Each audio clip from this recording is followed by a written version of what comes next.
عمران خان سے بات نہیں ہوگی، حکومت نے مذاکرات کی پیشکش مسترد کر دی۔ کہا ملکی وقار پر حملہ کرنے والوں، دفاعی تنصیبات پر حملہ کرنے والوں اور غنڈہ گردی کرنے والوں سے کوئی مذاکرات نہیں ہوں گے۔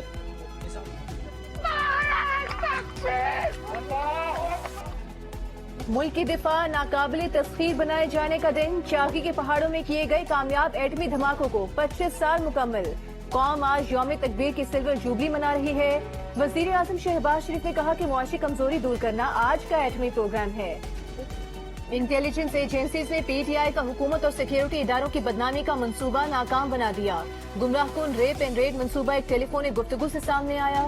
وزیر داخلہ رانا ثناءاللہ کی رات گئے ہنگامی پریس کانفرنس، بتایا کہ انٹیلیجنس ایجنسیز نے پی ٹی آئی رہنما کے گھر چھاپے سے متعلق گفتگو پکڑی ہے۔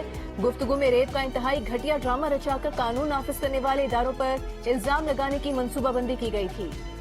Chairman P T I Imran Khan کہتے ہیں کہ اگر جیلوں میں خواتین سے بدسلوکی میں کوئی شک تھا تو سند یافتہ مجرم کی پریس کانفرنس نے دور کر دیا۔ رانا ثناءاللہ کی پریس کانفرنس پر رد عمل میں عمران خان نے کہا کہ پرامن احتجاج کرنے والی خواتین کے ساتھ ریاست کی طرف سے اتنا برا سلوک کبھی نہیں دیکھا گیا جتنا موجودہ فاشسٹ حکومت میں ہو رہا ہے۔ سیاست میں بشرا بی بی کی مداخلت عمران خان کو بند گری میں لے گئی ہے۔ عمران خان کا یہ کہنا غلط ہے کہ پردہ دار بشرا بی بی کا سیاست سے کوئی لینا دینا نہیں۔ پی ٹی آئی کی منحرف رہنما فردوس عاشق اوان کا انکشاف، کہا بشرا بی بی حکومتی معاملات میں مداخلت کرتی تھی۔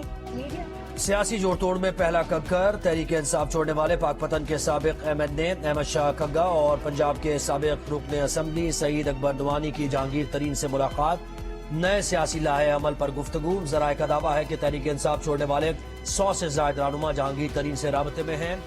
عمران خان نے اپنے آپ پر سیاسی خودکش حملہ کیا ہے۔ امیر جماعت اسلامی سراج الحق کا کرک میں ورکرز کنونشن سے خطاب، کہا جلاؤ گھراؤ اور تخریب کاری کی مذمت کرتے ہیں۔ پاکستان کے موجودہ حالات میں ہر پاکستانی پریشان ہے، اس صورتحال کے ذمہ دار پی ڈی ایم اور پی ٹی آئی ہے۔ عمران خان کی اہلیہ بشرا بی بی کی دوست فرح گوگی اور ان کے شوہر کے خلاف مقدمہ درج ہونے کے بعد ایکشن۔ گجرانوالہ ڈیولپمنٹ اتھارٹی نے نجی ہاؤسنگ سوسائٹی میں غیر قانونی تعمیرات گرا دی۔ نجی ہاؤسنگ سوسائٹی کے دفتر کو بھی سیل کر کے 15 ملازمین کو حراست میں لے لیا۔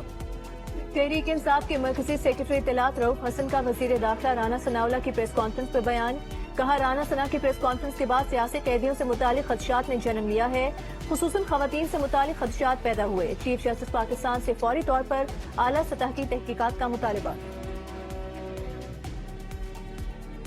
ملتان شہر اور گرد و نواح میں موسلادھار بارش، ژالہ باری، آندھی سے دن میں رات کا منظر، شدید بارش سے واسطہ نے ہنگامی حالت کا اعلان کر دیا۔ آئندہ 2-3 دن تک ملک کے مختلف علاقوں میں بارش کا امکان۔ بلوچستان کے علاقوں قلعہ عبداللہ، پشین، زیارت، دکی، ہرنائی میں موسلادھار بارشیں متوقع۔ پنجاب اور ملک کے بالائی علاقوں میں بھی بارشیں متوقع۔ جہیز میں قیمتی گاڑی کیوں نہیں دی، سونے کے کڑے کیوں نہیں دیے؟ میرپور آزاد کشمیر میں نوبیاہتا خاتون پر سسرالیوں کا تشدد، جہیز میں ملے زیورات ہتھیا لیے، 30 لاکھ روپے چھین لیے۔ متاثرہ خاتون کے پریس کانفرنس میں سسرالیوں پر الزامات، یہ بھی کہا کہ چھت سے نیچے پھینکنے کی کوشش بھی کی گئی۔ ماں اور بہن کے سامنے بے بس شوہر اپنی بیوی کو تنہا چھوڑ کر دبئی چلا گیا۔ سندھ میں گرمیوں کی چھٹیاں 1 جون سے 31 جولائی تک ہوں گی، محکمہ تعلیم کا اعلان۔ والدین بچوں کو موبائل اور انٹرنیٹ سے دور رکھیں، ان کے ساتھ کوالٹی ٹائم گزاریں۔ Additional director private schools Rafi Javed کا مشورہ۔ جناح اسپتال کراچی کی سابق ایگزیکٹو ڈائریکٹر ڈاکٹر سیمی جمالی کی نماز جنازہ جے پی ایم سی مسجد میں ادا کر دی گئی۔ کئی روز سے نجی اسپتال میں زیر علاج ڈاکٹر سیمی جمالی کینسر کے عارضے میں مبتلا تھیں۔ ترکی میں صدارتی انتخابات میں دوسرے مرحلے کے لیے ووٹنگ جاری۔ عرب میڈیا کے مطابق صدر اردوان نے استنبول میں اپنا ووٹ کاسٹ کیا۔ اپوزیشن رہنما صدارتی امیدوار کمال کلیشدار اوغلو نے انقرہ میں ووٹ کاسٹ کیا۔ امریکہ کو ڈیفالٹ سے بچانے کی کوششوں میں کامیابی، حکومت اور اپوزیشن کا قرض حد مقرر کرنے کے بل پر اتفاق۔ معاشی بحران پر قابو پانے کے لیے بل پر رائے شماری بدھ کو ہوگی۔ جشن جون ایلیا میں انور مقصود نے طنز و مزاح نے حاضرین کے دل موہ لیے۔ جشن کا آج آخری روز، جون ایلیا کا ادبی مقام، جون ایلیا اور نسل نو، سوشل میڈیا اور عصری تقاضوں جیسے کئی اہم موضوعات پر سیشنز ہو گئے۔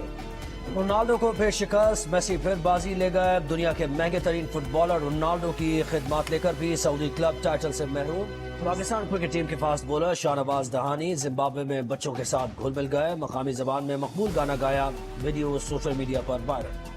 اور کراچی میں 3 روزہ ٹیکسٹائل نمائش ٹیکسپو کا انعقاد، معروف پاکستانی فیشن ڈیزائنرز کی جدید کلیکشن شرکاء کی توجہ کا مرکز، دلکش ملبوسات میں ماڈلز کی ریمپ پر واک، غیر ملکی خریدار بھی ایونٹ میں شریک۔